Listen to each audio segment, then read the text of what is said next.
നമസ്കാരം വീണ്ടും വീട്ടമാസിലേക്ക് സ്വാഗതം. ഇന്ന് നമ്മൾ വീട്ടമാസിന്റെ എപ്പിസോഡിലൂടെ ഒരു മേക്ക് ഓവർ ഐറ്റം ആണ് ഉണ്ടാക്കാനായിട്ട് പോകുന്നത്. ഒരു നാടൻ രുചിയിലുള്ള ഒരു സംഭവം. നമ്മൾ എപ്പോഴും ഉണ്ടാക്കുന്ന ഒരു ഐറ്റം നമ്മളൊന്ന് മേക്ക് ഓവർ ചെയ്യണം, അതിൻ്റെ ലുക്കിലൊന്ന് മാറ്റം വരുത്തുകയാണ്.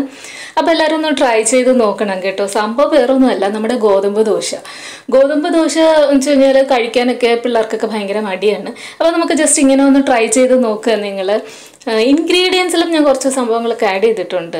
അപ്പം നിങ്ങളൊന്ന് കണ്ടു നോക്കുക കേട്ടോ. കണ്ടു കഴിഞ്ഞാൽ ഉറപ്പായിട്ടും വീഡിയോ ഇഷ്ടപ്പെടുമെന്ന് തോന്നുന്നു. എന്നിട്ടൊന്ന് നിങ്ങൾ ട്രൈ ചെയ്ത് നോക്കുക. ട്രൈ ചെയ്തിട്ട് നിങ്ങളുടെ അഭിപ്രായം അറിയിക്കുക. അപ്പം നമുക്ക് നോക്കാം നമ്മുടെ മേക്ക് ഓവർ ഗോതമ്പ് ദോശയ്ക്ക് വേണ്ടിയിട്ടുള്ള സംഭവങ്ങൾ എന്തൊക്കെയാണ്. അപ്പം നമ്മൾ ആസ് യൂഷ്വൽ നമ്മുടെ ഗോതമ്പ് ദോശയ്ക്ക് വേണ്ടിയിട്ട് മാവ് കലക്കണം. അപ്പോൾ കുറച്ച് വെള്ളം എടുത്തിട്ടുണ്ട്, അതിലോട്ട് ഉപ്പിട്ടിട്ടുണ്ട്, സാധാ നമ്മുടെ പച്ചവെള്ളം. എന്നിട്ട് അതിലേക്ക് 3/4 കപ്പ് ഗോതമ്പ് പൊടി ഇട്ടിട്ടുണ്ട്. ഇതിലേക്ക് നിങ്ങൾക്ക് വേണമെങ്കിൽ ഒരു 2 ടേബിൾ സ്പൂൺ മൈദമാവും കൂടി ചേർത്ത് കൊടുക്കാം. പിന്നെ ഉപ്പ് പാകത്തിന് വെള്ളം നിങ്ങളുടെ ആ ഒരു ബാറ്ററിൻ്റെ ആ കൺസിസ്റ്റൻസി അനുസരിച്ചിട്ട് വേണം വെള്ളം ചേർത്ത് കൊടുക്കാനായിട്ട്. പിന്നെ 1 ടേബിൾ സ്പൂൺ എണ്ണ ഒഴിച്ചു കൊടുക്കുക. പിന്നെ ഒരു മുട്ട. ഇത് രണ്ടും കൂടി ഇട്ടിട്ട് നമുക്ക് ഗോതമ്പ് മാവ് നന്നായിട്ട് കലക്കിയെടുക്കാം. അപ്പോൾ ഉപ്പ് പാകത്തിന് വേണം, വെള്ളം കുറേശ്ശെ ഒഴിച്ചു കൊടുക്കുക. ഇനി നന്നായിട്ട് കലക്കി കൊടുക്കുക. ഒട്ടും കട്ടയൊന്നും ഇല്ലാതെ, തീരെ അങ്ങ് ലൂസായി പോവുകയും ചെയ്യരുത്, ഒരുപാട് കട്ടിക്കിരിക്കുകയും ചെയ്യരുത്. അപ്പോൾ അതിന് വേണ്ടിയിട്ട് നമ്മൾ മാവ് നന്നായിട്ട് നമ്മൾ സാധാരണ ദോശമാവ് കലക്കുന്ന ആ ഒരു കൺസിസ്റ്റൻസിയിൽ കലക്കിയെടുക്കുക. എന്നിട്ടൊരു 10 മിനിറ്റ് ഒന്ന് മാറ്റി വെച്ചതിന് ശേഷം മാത്രം ചുടാനായിട്ട് നോക്കുക. അപ്പം നല്ലൊരു കൺസിസ്റ്റൻസിയിൽ നമുക്ക് ബാറ്റർ കിട്ടും. ഗോതമ്പ് ദോശ ചുടുമ്പോൾ എപ്പോഴും അങ്ങനെ ഒന്ന് ചെയ്യുക. മാവ് കലക്കിയിട്ട് ഒരു 10 മിനിറ്റ് ഒന്ന് മാറ്റി വയ്ക്കുക.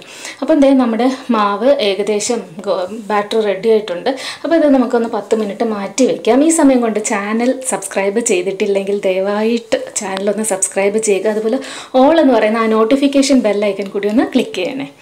അപ്പോൾ ഇനി നമ്മൾ ഈ മാവ് ഇതുപോലുള്ളൊരു സ്ക്യൂസ് ബോട്ടിൽ, നമ്മൾ ഈ സോസൊക്കെ ഒഴിച്ചിട്ട് ഇങ്ങനെ ഞെക്കിയെടുക്കാൻ വേണ്ടിയിട്ടുള്ള ബോട്ടിലുണ്ടല്ലോ, സ്ക്യൂസ് ബോട്ടിലുകൾ, അത് നിങ്ങളുടെ കയ്യിലുണ്ടെങ്കിൽ അത് യൂസ് ചെയ്യാം. അല്ലാന്നുണ്ടെങ്കിൽ ഇതുപോലത്തെ നമ്മൾ ഈ ഷെയ്ക്കൊക്കെ മേടിക്കുന്ന കുട്ടി പിള്ളേർക്ക് കൊടുക്കാൻ വേണ്ടിയിട്ട് മിൽക്ക് ഷേക്കൊക്കെ ഇതുപോലെ ബോട്ടിൽ കിട്ടത്തില്ലേ, അതിങ്ങനെ ഞെക്കാൻ പറ്റുന്ന രീതിയിലുള്ള ഏത് ബോട്ടിലാണെങ്കിലും അതിൽ ഒഴിച്ചു കൊടുക്കുക. അപ്പം മാവ് അതിലോട്ട് കോരി ഒഴിച്ചു കൊടുക്കുക. അതിൻ്റെ അടപ്പിൽ നമുക്ക് ചെറിയ ഹോള്, ഒന്നൊരു കമ്പി വല്ലതും ചൂടാക്കിയിട്ട് ഹോൾ ഇട്ട് കൊടുത്തിട്ട് നന്നായിട്ട് വാഷ് ചെയ്തെടുത്താൽ മതി കേട്ടോ. ഇനി നമുക്ക് പാൻ വെച്ച് കൊടുക്കുക, തവ വെച്ച് കൊടുക്കുക. തവ വെച്ചിട്ട് ഒന്ന് ചൂടായി വരുമ്പോൾ ഞാൻ ഒരു ഡ്രോപ്പ് എണ്ണ വെച്ചിട്ട് ഒന്ന് തടവി കൊടുത്തിട്ടുണ്ട്, അത് വേണമെങ്കിൽ മതി.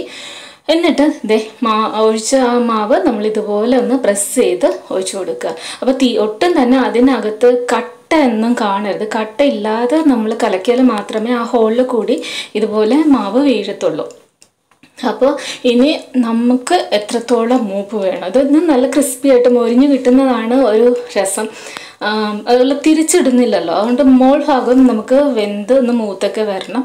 അങ്ങനെ വരുമ്പോഴത്തേക്ക് നമുക്ക് ഇത് പതുക്കെ കോരി നമ്മൾ ഇതുണ്ടല്ലോ, എന്താ പറയണ്ടേ, നമ്മുടെ നീർദോശയൊക്കെ മടക്കത്തില്ലേ, അതുപോലെ ഇങ്ങനെ 4ആയിട്ട് മടക്കി സെർവ് ചെയ്യാം. അപ്പോൾ അടിപൊളിയല്ലേ. അപ്പോൾ എല്ലാവരും ഒന്ന് ട്രൈ ചെയ്ത് നോക്കുക. ഇഷ്ടപ്പെട്ട് കഴിഞ്ഞാൽ ലൈക്ക് ചെയ്യുക, ഷെയർ ചെയ്യുക, കമൻറ്റ് ചെയ്യുക. താങ്ക്